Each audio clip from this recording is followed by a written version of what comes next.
ఇగో ఫిబ్రవరి 14కు ప్రేమికుల రోజు అంటారు కదా. అయితే మా లగ్గం కాకంటే ముందు ప్రేమికుల రోజు వచ్చింది. అప్పుడు మంచిగా నాకు చెప్పకంటే ముందే 2 చీరలు కొన్నాడు.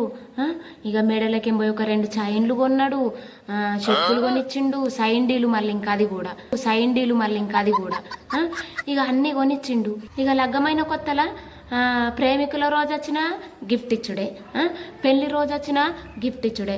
అయిపోయి 10 ఏళ్ళాయే. ఇక చూడు పక్క ఒక్కటన్న లేదు. ఇక నేను అడిగిన మొన్న, అవే ఇప్పుడు ప్రేమికుల రోజు వస్తుంది, మరి నాకేమైనా కొంటున్నావా లేదా అని అడిగిన. లగ్గం కాకంటే ముందేం పోయి అడగకంటే ముందే అన్ని కొనుకొచ్చినావు, మరి లగ్గమైనాక ఏంటి కొనుకొత్తలేదే అని అన్నా. అప్పుడు గింత యాడనే మైండు, గింత యాడుండే మైండు, గింతగానం ఏడ తెలిసింది. ఇక చేతి గుత్తే ముందే ఏమనుకోకు అని బొలిపెత్తుండు. చూసిర్రా.